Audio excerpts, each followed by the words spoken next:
গত কিছুদিন আগে বলে পাইলুটোর ব্যক্তিরা বড় অফিসারের কাছে গেছে বালারা জল দিতে নিয়ে আল্লাহ কোন ব্যবস্থা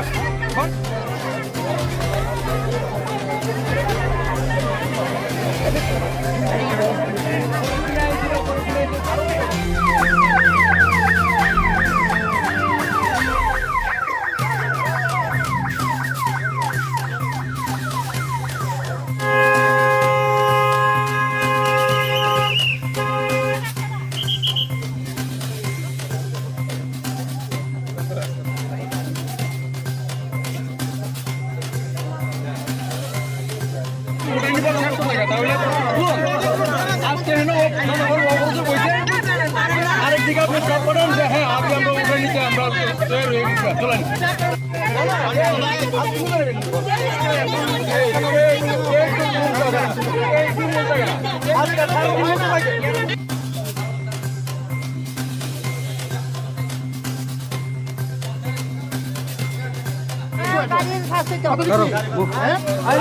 গাড়ি বাস হলে কিনার দাম আছে আচ্ছা আমরা বুঝি যে দুইটা হাতে তার সঙ্গে আপনারা কোনো কথা বলে লাভ হতো না গো কোনো কথা বলে লাভ হতো না আমরা ডাকো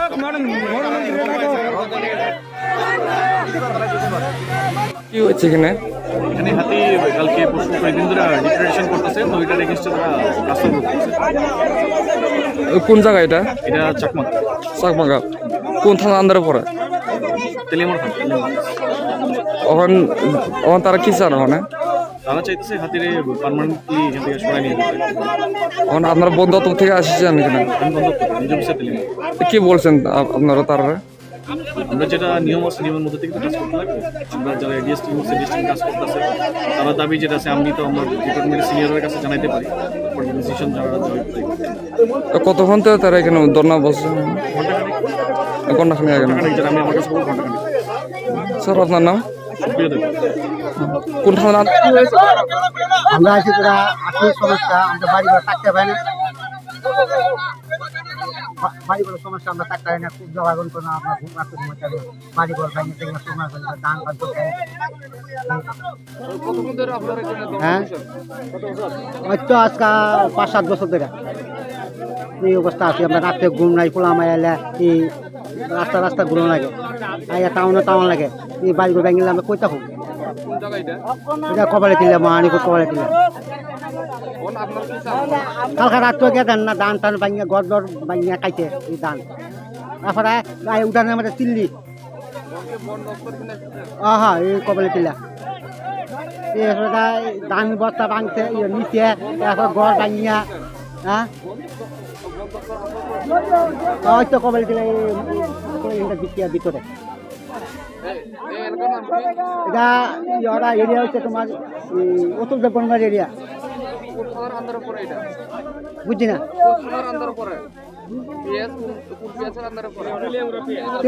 তেলিয়ামরা হ্যাঁ তেলিয়ামরা আমার নাম সেন্টু মল্লিক। হাতির যন্ত্রণা আমরা বাড়িতে থাকবার মতনই সম্ভব না আমরা এমন দিন রাত্রেবেলা ভাতও খাইতে পারি না ওখানে হাতি কালকে রাত্রে ঘর দুয়ার ভাঙ্গা কসমস করে লাইছে একজন মহিলার পাও ভাঙ্গা 40টা সিলিও লাগছে আমরা চাই হাতি দূর করতে হইব আর আজকে থেকে যদি আমরা রাখবো বলে তোমরা শান্তি ঘুমাইতে পারবা খাইতে পারবা আজকে থেকে হাতি আইতো না তাহলে আমরা মুক্তি চাই হ্যাঁ ফরেস্ট ডিপার্টমেন্ট আইছে আমরা ফরেস্ট ডিপার্টমেন্ট মানি না আমরা বনমন্ত্রী চাই আমরা কি বলছেন তারা কথা বলছে ওই তো তারার কথা তারা কইতাছে আমরার কথা আমরা কইতাছি তারা তো আমরা আগের কিছু তারা এমন ভাবে বলবন্তে উড়াই দিছে এক বছর আগে ঘর দুয়ার ভাঙছে কখন আবার ঘর দুয়ার ভাঙছে তাহলে আমরা কি করে বাঁচতাম হ্যাঁ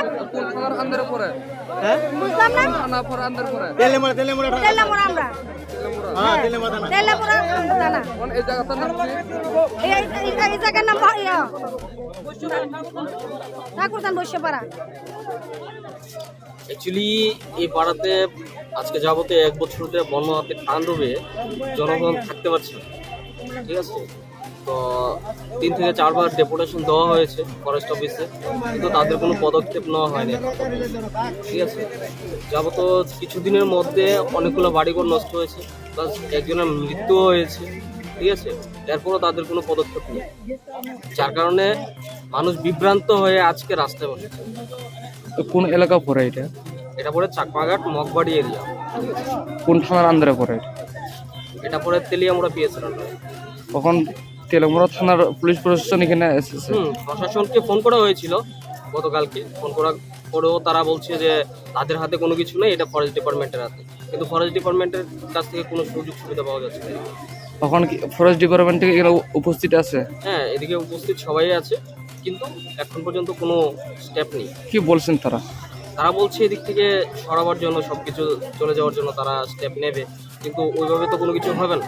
অলরেডি আমরা 2 থেকে 3 বার ডেপুটেশন দেওয়া হয়েছে তাদেরকে, লিখিত সহকারে দেওয়া হয়েছে, কিন্তু কোনো স্টেপ নেই। তো আমরা কি করে বিশ্বাস করবো যে তারা নেবে এই পথটা? এখন আপনারা কি চান? আমরা চাই ফিজিক্যালি ভেরিফিকেশন করুক বন দপ্তর এসে, ঠিক আছে। ওদিন বনমন্ত্রী আসুক, এসে ফিজিক্যালি ভেরিফিকেশন করে দেখে যাক, দেখি কি হচ্ছে অ্যাকচুয়ালি, কি করা যেতে পারে। কিন্তু এদিক থেকে হাতিগুলো সরাতে হবে, নাহলে এত এত স্টুডেন্টের এক্সাম চলছে মাধ্যমিকের, স্টুডেন্টরা অবধি বাড়িতে থাকতে পারছে না। তো তারা এক্সাম দেবে নাকি হাতির তাণ্ডব থেকে ধরবে? এদিকে স্টুডেন্টের একটা লাইফ সিকিউর আছে, তো লাইফই যদি স্টুডেন্টের সিকিউর না থাকে তাহলে কি করে চলবে? গভর্নমেন্টের তো ওই জিনিসটা দেখা দরকার না, ওই দিন দপ্তরের দেখা দরকার ওই জিনিসগুলো। তেলেমুড়া এসডিপি এখানে এসেছে। এসডিপিও এসেছে, এসডিপিও দেখে গেছে। কি বলছেন এসডিপিও? কোনো কিছু পদক্ষেপ নেয়নি, এখন কোনো স্টেপই নেয়নি। ওই দিন 1 ইয়ার ধরে কোনো স্টেপই নেওয়া হচ্ছে। আপনার নাম? আমার নাম অভিজিৎ। Thank you.